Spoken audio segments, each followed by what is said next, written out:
সুপ্রিয় শিক্ষার্থী, একাদশ ও দ্বাদশ শ্রেণী বাংলা প্রথম পত্র ক্লাসে আমি তাহারিমা আহমেদ, প্রভাষক বাংলা, হাজী তাসের আহমদ মহিলা কলেজ, আদমদিঘি, বগুড়ার পক্ষ থেকে সকলকে স্বাগত জানাচ্ছি। আশা করছি সকলেই ভালো আছো, সুস্থ আছো। আজকে আমরা যে বিষয়টি নিয়ে আলোচনা করব, এটি তোমাদের পাঠ্য বইয়ের একটি কবিতা। কবিতাটির নাম এই পৃথিবীতে এক স্থান আছে। কবিতাটি লিখেছেন রূপসী বাংলার কবি জীবনানন্দ দাশ। আমরা পাঠ বিশ্লেষণে যাওয়ার আগে কবি সম্পর্কে একটু জেনে নেব।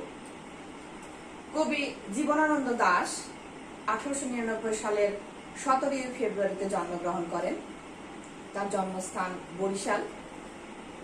পিতার নাম সত্যানন্দ দাশ, মাতা কুসুম কুমারী দাস।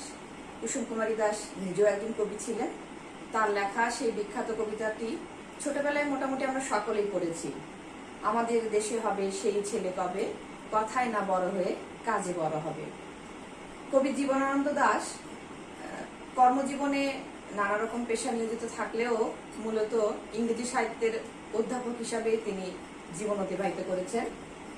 যে সকল সাহিত্যকর্ম কবি জীবনানন্দ দাশকে বাংলা সাহিত্যে চিরস্মরণীয় করে রেখেছেন, তার মধ্যে উল্লেখযোগ্য কাব্যগ্রন্থগুলো হচ্ছে ঝরা পালক, এটি তার প্রথম লেখা, ধূসর পাণ্ডুলিপি, বনলতা সেন, হ্যাঁ এটা বিখ্যাত নাটোরের সেই বনলতা সেনকে নিয়ে লেখা কবিতা অবলম্বনে কাব্যগ্রন্থ আছে, মহাপৃথিবী, বেলা অবেলা কালবেলা এবং রূপসী বাংলার কবির লেখা রূপসী বাংলা। এছাড়াও তিনি একটি প্রবন্ধ গ্রন্থ লিখেছেন, তার নাম কবিতার কথা।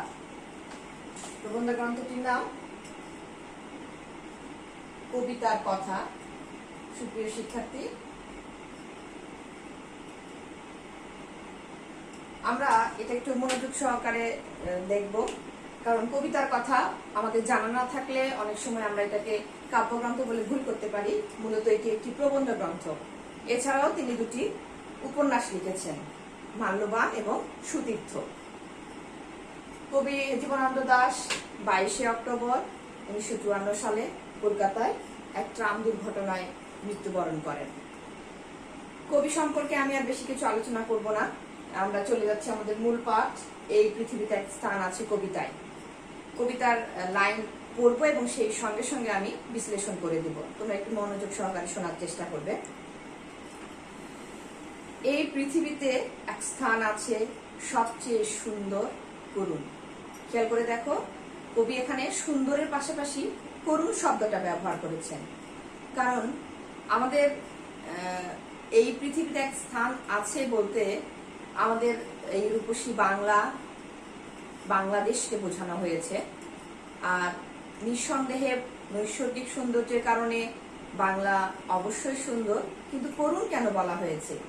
করুণ বলা হয়েছে এ কারণে যে যদি আমরা ইতিহাস বিশ্লেষণ করি তাহলে দেখব যে যুগে যুগে এই বাংলাকে অনেকেই শাসনের নামে শোষণ করে গেছে, যে কারণে এটাকে কবি সুন্দর এবং করুণ বলেছেন।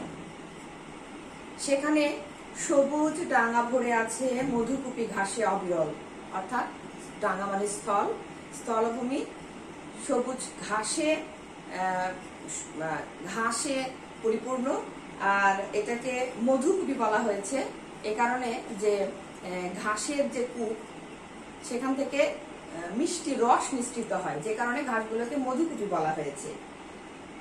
সেখানে গাছের নাম কাঁঠাল, অশ্বত্থ, বট, জারুল, হিজল, অর্থাৎ বাংলার মাটি এতই উর্বর যে এখানে হরেক রকমের গাছ হয়। কাঁঠাল আমাদের জাতীয় ফল, এছাড়া রয়েছে অশ্বত্থ, বট, জারুল, হিজল। খেয়াল করবে, অনেক সময় এরকম প্রশ্ন আসে যে এই কবিতায় কবি জীবনানন্দ দাশ বা কবি কোন কোন গাছের কথা উল্লেখ করেছেন। সেক্ষেত্রে আমাদের লিখতে হবে কাঁঠাল, অশ্বত্থ, বট, জারুল এবং হিজল। সেখানে ভোরের মেঘে নাটার রঙের মতো জাগিছে অরুণ। অরুণ শব্দের অর্থ সূর্য। আর সেই সময়ের কথা বলা হচ্ছে একদম ভোরবেলায় যখন কেবল সূর্য উঠছে, সেই সময়টা কেমন রং ধারণ করে পূর্ব আকাশে? নাটা ফলের মতো, করমচা ফলের মতো লালচে রং ধারণ করে। সেখানে বারুণী থাকে গঙ্গা সাগরের বুকে, সেখানে বরুণ। বারুণী, খেয়াল করে দেখো, বারুণীকে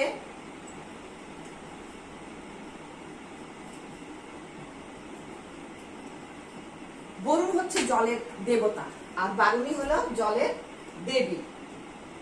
অনেক সময় প্রশ্ন আসে বারুণী কে, তখন আমরা উত্তর লিখব জলের দেবী। আমাদের জ্ঞানমূলক অথবা এমসিকিউ প্রশ্নের জন্য জানতে হবে বারুণীকে জলের দেবী।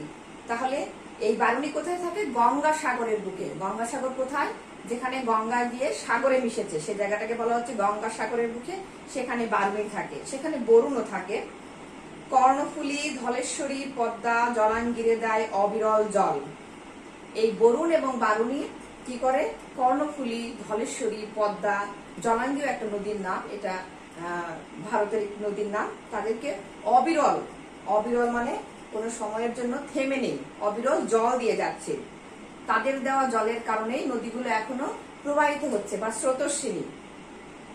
সেইখানে শঙ্খচিল পানের বনের মতো হাওয়ায় চঞ্চল।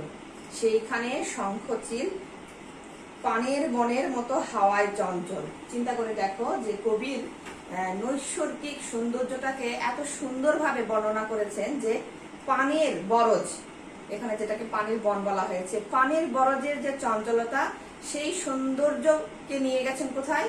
সেই আকাশে উড়ে যাওয়া শঙ্খচিলের পাখায়। সেইখানে লক্ষ্মী পেঁচা ধানের গন্ধের মতো অস্ফুট তরণ। লক্ষ্মী পেঁচা ধানের গন্ধের মতো অস্ফুট। লক্ষ্মী পেঁচা এবং ধান শব্দ দুটো নিয়ে আমি একটু আলোচনা করতে চাই। সেটা হলো হিন্দু ধর্মীয় রীতিতে ধনের দেবী মা লক্ষ্মী, আর লক্ষ্মী বাহন হচ্ছে পেঁচা। আর যখন ধান, কৃষকের ঘরে যখন ধান ওঠে, তার দুঃখ দারিদ্র কিছুটা হলেও লাঘব হয়, সেই সময় তাদের মাঝে সুখ শান্তি আনন্দ বিরাজ করে। আর যে কারণে লক্ষ্মী পেঁচাকে মঙ্গল সূচক বলা হয়েছে বা মঙ্গল বার্তা বহন করে এমন কিছু বলা হয়েছে। সেখানে লেবুর শাখা নুয়ে থাকে অন্ধকারে ঘাসের উপর, অর্থাৎ লেবু গাছে এত বেশি লেবু ধরেছে যে লেবুর গাছের ডালগুলো নুয়ে থাকে কোথায়? অন্ধকারে ঘাসের উপর। সময়টা হচ্ছে অন্ধকার, কোথায় নুয়ে থাকে? ঘাসের উপর। সুদর্শন উড়ে যায় ঘরে তার অন্ধকার সন্ধ্যার বাতাসে। সুদর্শন, সুদর্শন কিন্তু এক ধরনের পোকা, সুদর্শন হচ্ছে এক ধরনের পোকা। সেই সুদর্শন সন্ধ্যার দিকে তার ঘরে ফিরে যাচ্ছে। এটা প্রত্যেকটা প্রাণীকুলের ভিতরে একটা চিরাচরিত স্বভাব যে সন্ধ্যা হলেই তারা তাদের নীড়ে বা ঘরে ফিরে। সুদর্শনও তার ব্যতিক্রম নয়। সেখানে হলুদ শাড়ি লেগে থাকে রূপসীর শরীরের পর। পর শব্দটার আগে একটা ঊর্ধ্বকমা ব্যবহার করা হয়েছে। আসলে পর মানে এটা ওপর, ওপরটা এখানে ঊর্ধ্বকমা ব্যবহার করে ও ধ্বনিটাকে লুপ্ত করা হয়েছে। সেখানে হলুদ শাড়ি লেগে থাকে রূপসীর শরীরের ওপর। রূপসী বলতে এই বাংলাকে বোঝানো হয়েছে। আর হলুদ শাড়ি যখন সর্ষে ক্ষেতের দিকে যখন সর্ষে লাগানো হয়, তখন সর্ষে ক্ষেতের দিকে তাকালে কিন্তু মনে হয় যে পুরো মাঠ একদম হলুদ একটা কাপড় বিছানো। আসলে সেই সৌন্দর্যটাকে বর্ণনা করতে গিয়ে লেখক এই লাইনটির অবতারণ করেছেন। শঙ্খমালা নাম তার নাম দিয়েছেন শঙ্খমালা। শঙ্খমালা, মণিমালা, কিরণমালা এগুলো রূপকথার কাল্পনিক নাম। ঠিক তেমনই একটা নাম দিয়েছেন শঙ্খমালা, কোন এক রূপকথার কন্যা। আসলে এটা আমাদের সুন্দরী বাংলা নৈসর্গিক সৌন্দর্যকে কেন্দ্র করে তার এরকম একটা নামকরণ করা হয়েছে। এই বিশাল পৃথিবীর কোন নদী ঘাসে তারে আর খুঁজে তুমি পাবে না কো। বিশালাক্ষী দিয়েছিল বর। বিশালাক্ষী, বিশালাক্ষীকে, বিশালাক্ষী এটাকে যদি আমরা বিশ্লেষণ করি তাহলে দেখতে পাবো যে বিশাল বা আয়তকার অক্ষী যান, অক্ষী মানে চোখ, এটা বলা হচ্ছে হিন্দু ধর্মের দেবী দুর্গাকে।